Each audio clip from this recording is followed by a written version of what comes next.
It's like I put my camera in the put my camera in the corner. Did you see that? There was a little ghost. Let's just start with the oscillators. So you have 3 now, and the routing to the filters is a little bit different now. Here you have which oscillators go to filter 1, for example, but also in the corner of everything, of the sub-oscillator, of the main oscillators, and of the noise, you have even the filters, you have these little thingies in the corner. This shows you where that thing is routed. You can see if I hit A here, now this little thing appeared with F1 and that thing's blue. So that just tells me, hey, this goes to filter 1. Here you can say, hey, go to both, or how much, or just to filter 2, and these things up here change depending on that. Bus, we will check that out in a bit. But the oscillators have changed significantly. You now have 2 warp modes, and here's something really important. So remember good old FM? Well, there's more now. There's FM, PD, AM, RM. So what is PD? PD is actually your old FM. What was FM in Serum 1 is now PD because it's actually phase distortion or phase modulation. And FM, once you've set it up, I'm just gonna like get 2 sine waves here. If I do FM from B, that sounds different. And once you've selected that, you have 3 different modes down here, through 0, exponential, and linear. That's how classic FM works in a modular system or things like that. Especially linear sounds very odd. It'd be like, what the hell is going on? But that's what it sounds like if you patch things into each other to FM each other in a modular system most of the time. In Faceplant, this happens too. So PD, like police department, is your old FM. So now if I get a saw wave here and a saw wave here, that's what you're used to from Serum 1. So just remember that, this is very important. You got 2 warp modes, you can FM twice or do some crazy routings here. You can also have a different warp mode here, like bend plus, bend minus. There's also little things appearing down here, like if I select sync, for example, now there's this little bar here, that is the window size. So instead of sync, sync half window, sync full window, you can make your own window. Nice. You got some new wavetables, analog, digital. I don't know if this is exactly what it comes with, since this is still a beta that I have here, but some of these are mine. You might recognize dinosaurs or the FM triangle, dying saw, dying sine, dying square. Those are for me. And there's some cool, fun stuff in there. But wavetables is not what you're limited to. Oscillators can now be multi-sample, sample, granular, or spectral, and spectral is mad crazy. Multi-sample and the other ones kind of work, multi-sample kind of works like contact. You load up like a grand piano thing here. Each of these cells is a sample, and you can see which one is being played when I play a key. If I play a lower velocity, it's going to play these samples down here, which are made for lower velocity. Neat. You can still use warp modes here. There's filters and distortion. These are all the distortions from the standard distortion effect. That's also available for wavetables, by the way. You have some general filter and some distortion here. That's neat. But you can now have multi-samples in here, and this loads sound font 2 files, so you can import more. Serum 2 comes with a bunch of stuff already. Sample is just exactly what you imagine. It's just a sample.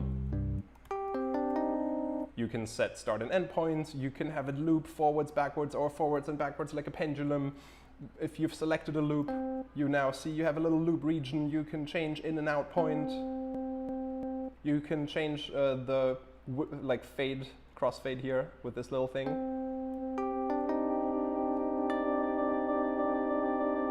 I actually love that for just one sample because if you play it higher, it loops faster. Can make for some fun effects. Granular is just keeping the same sample is a granular thing with all the functionality of your favorite granular stuff down here.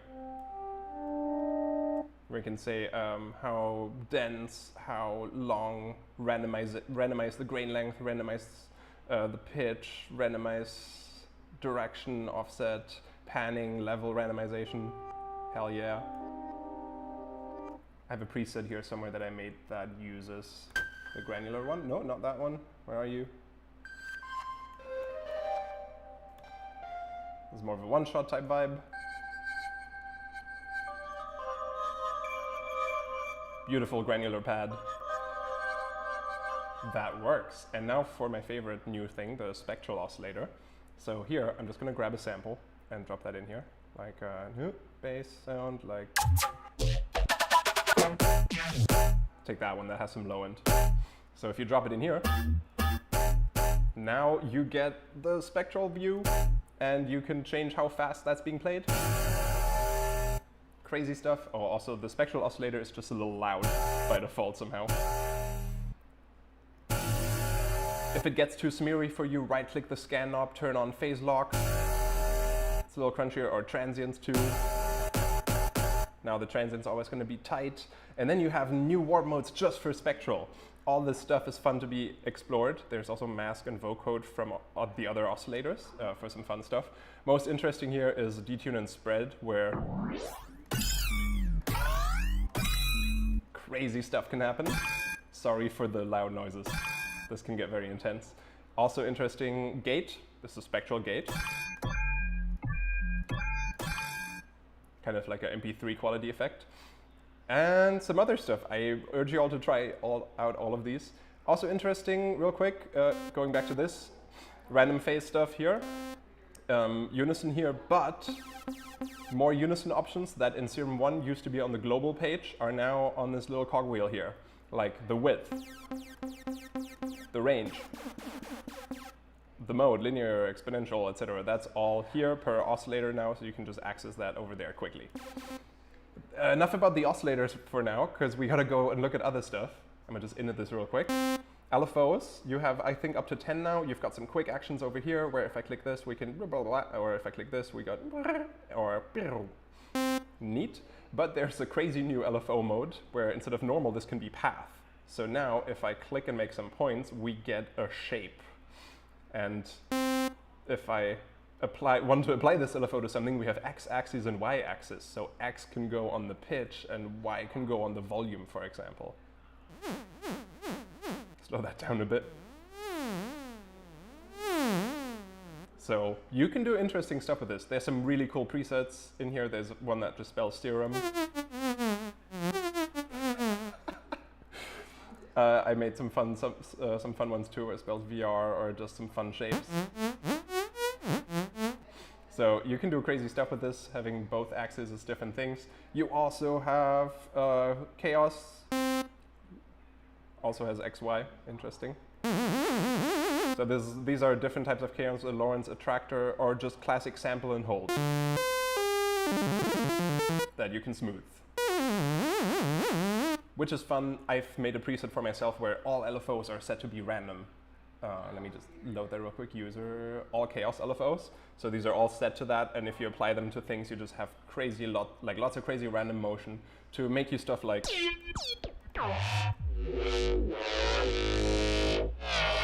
patches that just constantly output some unpredictable, cool movement and motion. Enough about those LFOs. Filters. We have a few new ones. Down here we got Wasp. It's from an analog synth called the Wasp. DJ Mixer is like the high pass, low pass on the DJM. Diffuser is Disperser.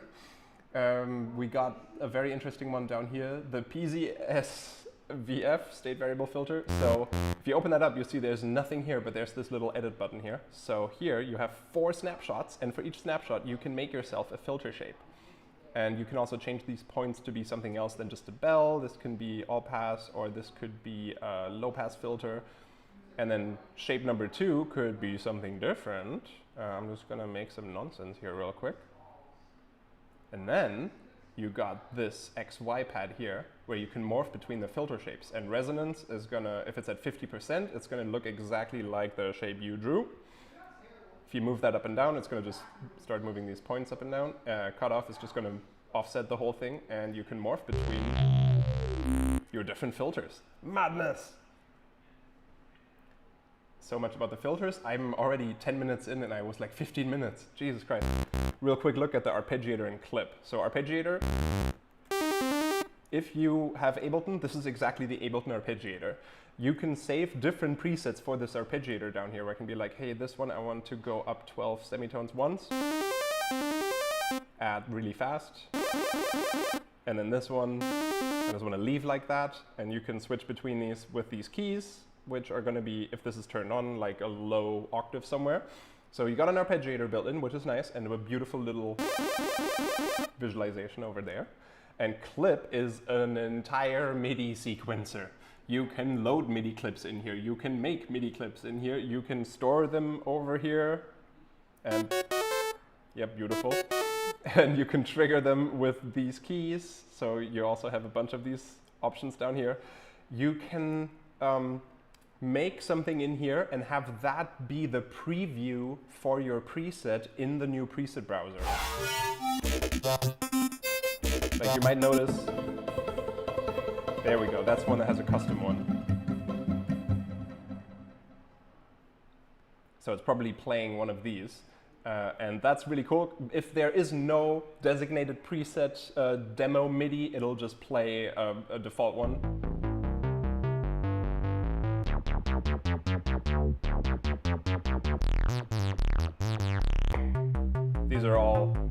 These are all specifically made for those presets, so that's really cool. 8 macros is just 8 macros, and now to confuse you all, there's this entire new page called Mix. So here you can see the levels and where all your stuff is going, and the fun thing is you can now route very specifically. You could say oscillator B is direct out, or things like, and this is fun, real quick demo, because in the effects section we also have these 2 buses. So you can have 3 effects chains that are individual audio channels here. Why? What would you want to do with that? What you can do is, just quick example, and then we'll also go into the effects. I might put a reverb on bus 1, put you on 100% wet, and main has nothing. So now I'm gonna have 2 oscillators, and one is a saw an octave up. I'm gonna tell this octave up saw, I can do this either here or in the mix view, that you don't go anywhere, but you go to effects bus 1 down here. So now I have my dry saw from oscillator 1, and I have the octave up saw go through bus 1, going through the reverb, and then mix says bus 1 goes to main, which is the main effects lane over here. So they meet again in the main effects lane, and then I can put some more effects on it, a compressor or whatever. That goes on both of them together now. But this way I can put certain effects on just 1 or 2 oscillators, or even be like, hey, oscillator 3, you actually go to filter 2, which also doesn't go anywhere except bus 2. And then I can put some other effects here. And then those 2 meet up in main with that first oscillator. Fun routing stuff. Can get very intense. Now let's look at the effects real quick. So you can now load as many effects of any kind as you want, except the splitters. I think those are like, yeah, you can only load 1 splitter in one of these, but the splitters are fun. We've got one new effect here, the Bode, which is like a little mini version of Echo Bode by Sonic Charge, which is a frequency shifter.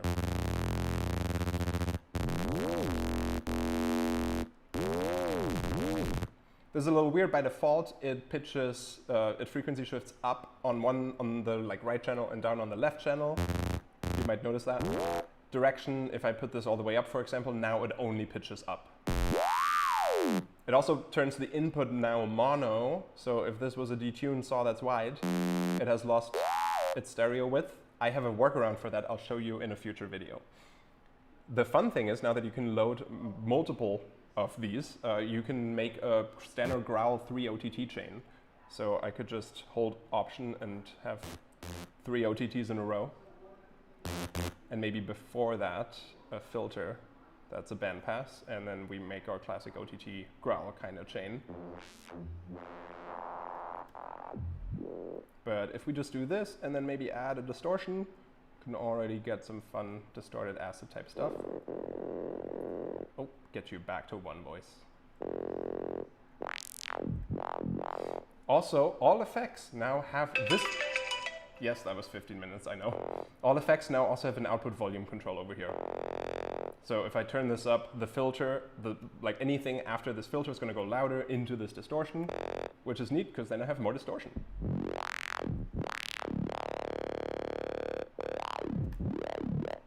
cool. I'm gonna delete all of these. You can also save collections of effects, like a little chain that you've made as a preset here. There are factory presets I've made myself, 3 OTT chain, bam, there it is. Or things like a reverb and delay combo. So you can save yourself racks and then load them up. That is neat. I think you can even drag and drop from here to another bus. Yep, you can drag and drop them across wherever you want. You have things like low, mid, high frequency split. Now you can put a certain effect on, like distort the lows, reverb the mids, and delay the highs, and change the crossovers here. And if you click on these, you can see the individual chains.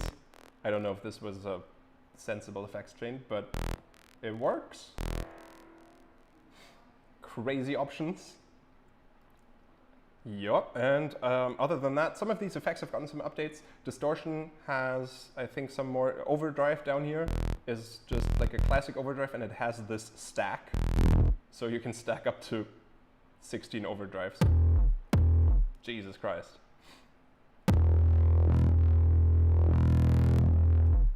This can actually sound really fun on some bass patches. You can also now, since you can have as many of these as you want, you can have just tons of filters and have all of these become filters in different arrangements and do crazy stuff with that. So that is neat. Let me see if I forgot any other important things. The look of the wavetable editor has been overhauled a little bit. Some stuff are in, like things are in different places, like copy, paste, remove, sort, that's all down here. Single and all and morph, like all of that stuff, the process and morphing stuff is over there. That all looks a little bit different. Noise section, also neat. Now, besides the samples, we can also just pick a straight up white noise, pink noise, brown noise, or like a Geiger counter type clicking sound. And if you do that, noise oscillator changes a little bit. You now have a built-in filter and stereo control. Very nice, clean white noise. You don't have to select that bright white noise in the samples anymore. Now this is just nice, clean white noise. Serum noise is not in mono always, you know, stereo. You have undo, which is very nice. Even if you, and this has happened to me multiple times in other synths that don't have undo, I will be working on a patch and I haven't saved it, and then on accident, I click next preset instead of save or something, because it's like was next to it or something. And then I'm like, it's gone forever. But if you undo, you're even back to the patch that you haven't saved yet. So undo is great. New preset browser is nice. Some new global settings that I let you explore. MPE, like all your default settings. There's also this here, voice control, where you can have every like first note out of 8 be panned a little differently or detuned. If I do this just as an example. This can be fun for like certain like sequenced patches or arpeggios or something. Oh yeah, the X-First site is working again. So many people were trying to download Serum to that. I think it had a hard time keeping up for a moment. It looked like it just got DDoSed because so many people were on it. And maybe for the end, I'm gonna have you look at some cool presets I was making. This was just more comb filter madness. And these are some pretty saws. Let's see what's happening here. I can immediately see this goes to filter 1, this goes to filter 2, this goes to nothing, but it goes to bus 1.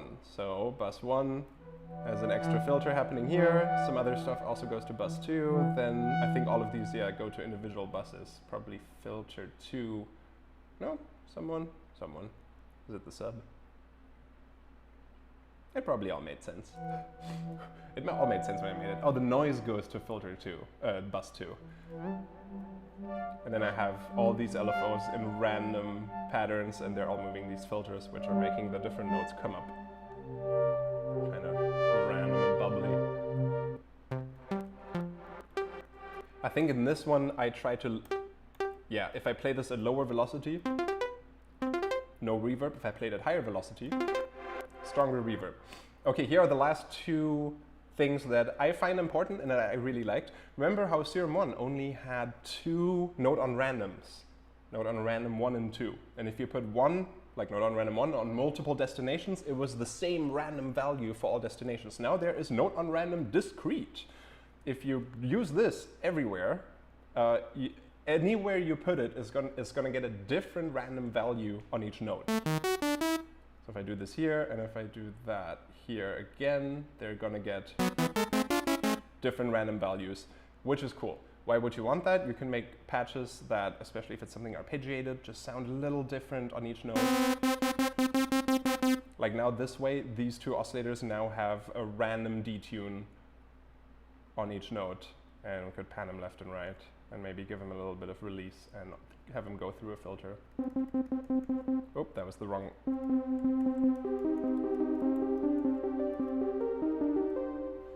Add some reverb and delay, and this is nice. Another thing, remember if you've used Vital, you know how each modulation has that remap curve? You can do this here too now. If I were to, actually let's just do this, real quick again with the random. Because I think that is the best way to show. So, I'm gonna have note on random, doesn't matter right now which one, on the wavetable position.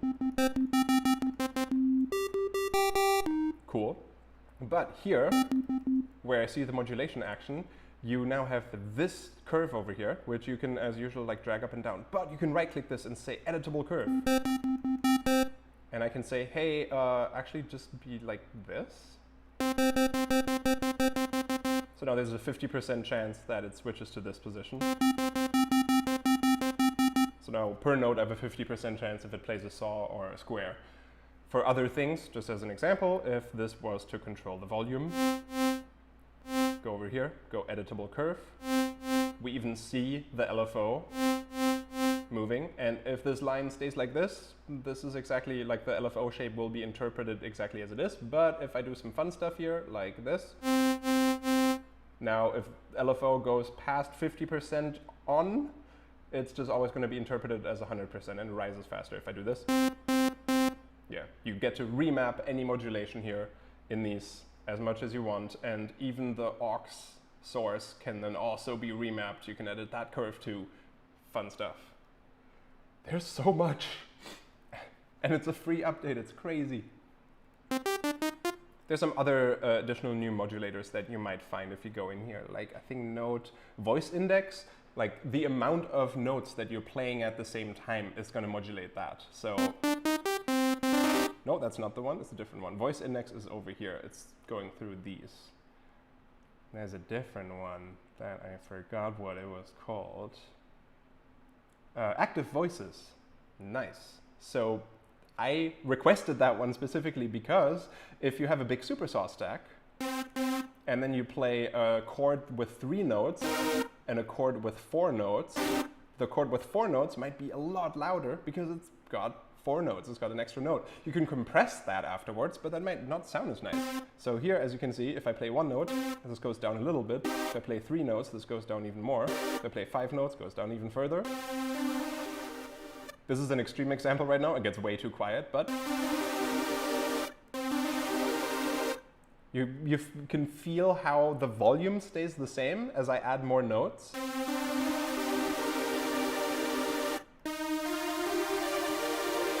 But it goes down with each additional note. That is hidden, but that's under note active voices. There's a lot of little hidden things where I was like, can we have that? So thank you, Steve, for including some of that stuff. Awesome. I am very happy. I think we went through everything. This turned out to be a little bit longer than planned, but this is where I'm going to cut off the upload when I upload the stream so that it's a little more collected and hey, here's all the new stuff. There's probably some stuff I forgot about. Sub is kind of like the old, there's now a chorus pitch on it and a phase, and the pan was always there, I think maybe. You can route stuff. All right.